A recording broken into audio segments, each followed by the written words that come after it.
Indépendance France Small et son gérant William Higon. C'est certain, même si vous suivez qu'un tout petit peu de contenu investissement sur YouTube, vous n'avez pas pu passer à côté. C'est littéralement une tournée des chaînes YouTube et des podcasts depuis plusieurs mois, avec certaines vidéos atteignant les centaines de milliers de vues. C'est sûr, une performance annualisée de plus de 13% depuis 1993, ce n'est pas anodin.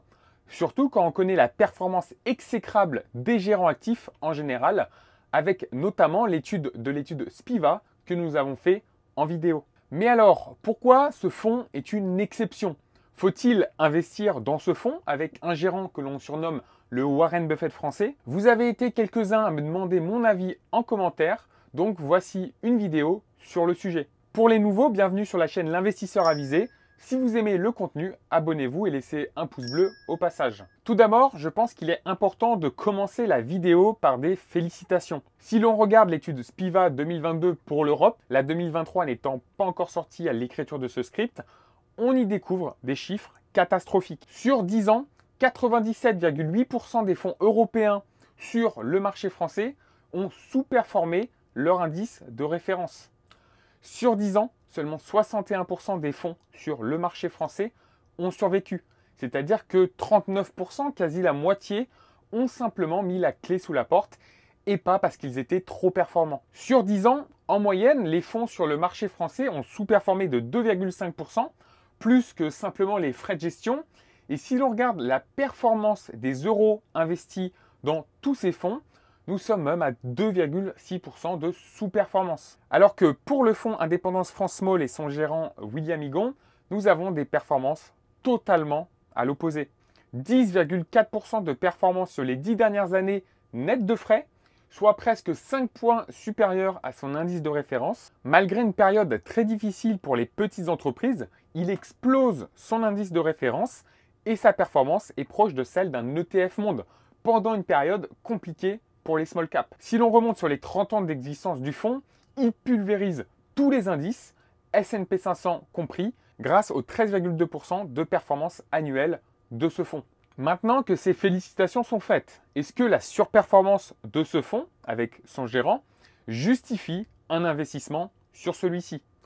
Avons-nous trouvé notre héros qui accélérera notre enrichissement grâce au marché action, simplement en lui confiant de l'argent? Je vais essayer de donner quelques éléments rationnels pour répondre à cette question. Premièrement, et ça nous l'avons vu dans la vidéo précédente, la persistance de performance des fonds dans le temps est trop faible pour justifier un investissement sur eux. Un fonds peut être le top performer pendant 5 ans, 10 ans ou 15 ans, voire même beaucoup plus, comme on va le voir dans quelques exemples, et ensuite sous-performer de manière significative le marché. Si investir sur les fonds les plus performants était une méthode simple pour surperformer le marché, alors tout le monde le ferait. Et à la fin, il n'y aurait qu'une poignée de fonds. Or, ce n'est pas le cas. Et là, peut-être, vous allez me dire, c'est différent car nous sommes sur 30 ans de surperformance, pas 5, pas 10, et surtout une surperformance importante, 5% annualisé sur 30 ans. Alors oui, ce fonds et ses gérants sont bien meilleurs que les autres et bien meilleurs que la moyenne. Mais si on creuse un petit peu dans l'histoire, je peux vous donner des exemples de fonds avec des performances exceptionnelles, avec des gérants exceptionnels qui ont eu une heure de gloire, puis ensuite une descente aux enfers. Premier exemple, le fonds Magellan qu'on a mentionné pendant la première vidéo sur les gérants actifs, entre 1970 et 1994, soit pendant 24 ans, ce fonds a explosé son indice de référence, le SP500. Le fonds Magellan a produit une performance 4,6 fois plus importante sur cette période de temps.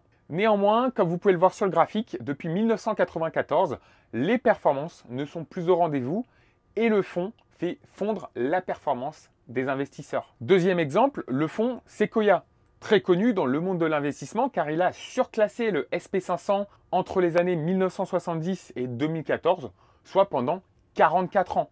Néanmoins, depuis 10 ans, c'est la douche froide car il imprime difficilement la moitié de la performance du SP500. Les investisseurs, il y a 10 ans, qui se sont appuyés sur les performances passées pour investir sur ce fonds, se sont fait totalement rincer. Je pense que vous avez compris que si j'en ai l'envie, je pourrais vous sortir une liste très longue de fonds avec une belle performance pendant 15, 20, 30, voire même 40 ans. Et ensuite, une chute qui entraîne avec elle l'épargne des investisseurs. Et si vous voulez plus d'exemples, vous avez simplement qu'à demander à ChatGPT. D'ailleurs, on compare souvent ce William Higon au Warren Buffett français.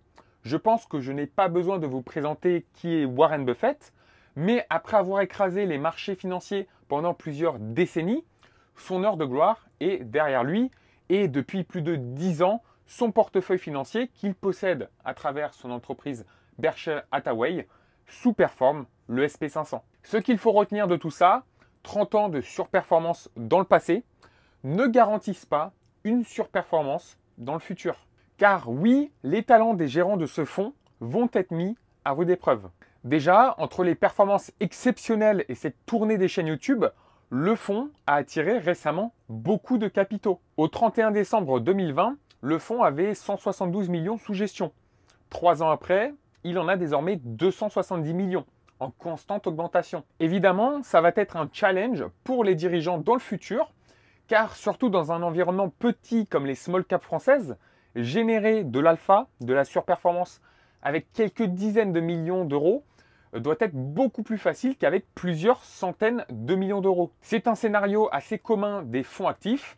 Ils deviennent trop gros par rapport à leur terrain de jeu et les opportunités de générer de la surperformance sont trop rares comparées à leurs fonds sous gestion. Surtout que ce battage médiatique n'a pas l'air de s'arrêter avec des nouvelles vidéos sorties très récemment. Également, et ça c'est leur deuxième challenge, leur stratégie d'investissement risque d'être surjouée. En effet, beaucoup d'investisseurs particuliers et institutionnels vont reproduire une stratégie similaire pour reproduire les mêmes résultats, et c'est sûrement déjà le cas. Même si dans un premier temps, cet effet va être bénéfique au fonds Indépendance France Small, car ce troupeau d'investisseurs reproduisant sa stratégie va faire monter la valorisation des titres. Néanmoins, sur le long terme, cela va réduire drastiquement les opportunités pour générer de l'alpha en suivant cette même stratégie.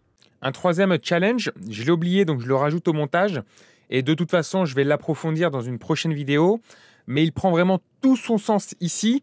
C'est tout simplement que générer de l'alpha devient de plus en plus dur et deviendra de plus en plus dur. Pour le comprendre, il faut revenir un peu aux bases. La performance du marché et la performance moyenne des investisseurs de ce marché. Il faut également comprendre que c'est un jeu à somme nulle. Donc si une personne bat la performance du marché, forcément quelqu'un de l'autre côté le sous-performe. Autrement dit, pour 1 euro qui surperforme, il faut 1 euro qui sous-performe. Jusque-là, je pense que je n'apprends rien à personne. Mais si on prend un peu de recul et qu'on réfléchit un peu à la théorie des jeux, la quantité d'euros qui sous-performent, nécessaire pour générer de la surperformance, diminue au fur et à mesure et va continuer de diminuer.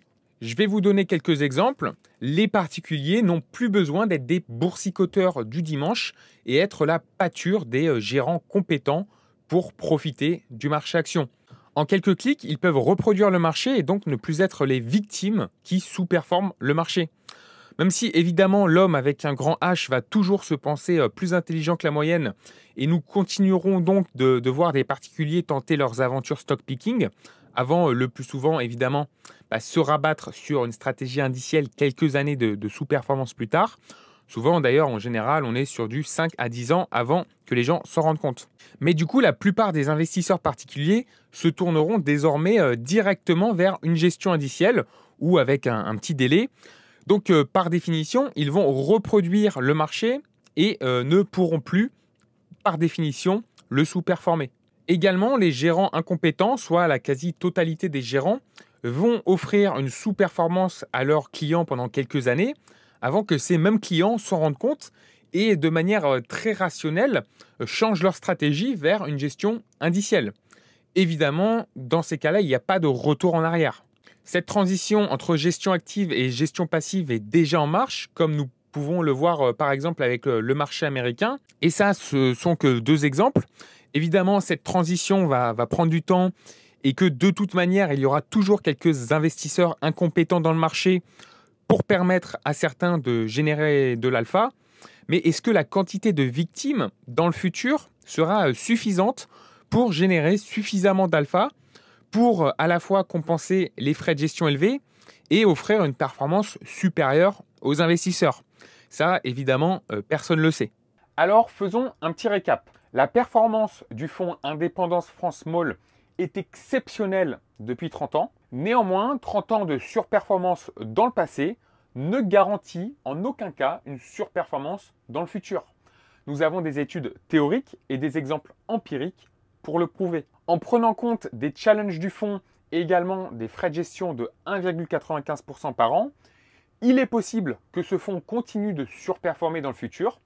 Il est également aussi possible qu'il commence à sous-performer. L'approche avisée, en tenant compte de ces éléments, serait donc de considérer simplement le fonds Indépendance France Small comme une exception qui confirme la règle.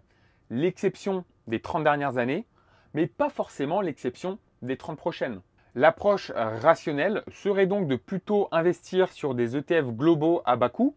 Dans notre cas, ça pourrait être des ETF européens small cap, par exemple, pour répliquer le marché plutôt que d'espérer trouver l'exception à la règle pour les 30 prochaines années. Et vous, quel est votre avis sur le fonds de William Higon? Dites-moi en commentaire. Et si vous vous demandez quelle est la meilleure stratégie entre investir le plus rapidement possible, le DCA ou attendre une baisse, je vous réponds dans cette vidéo.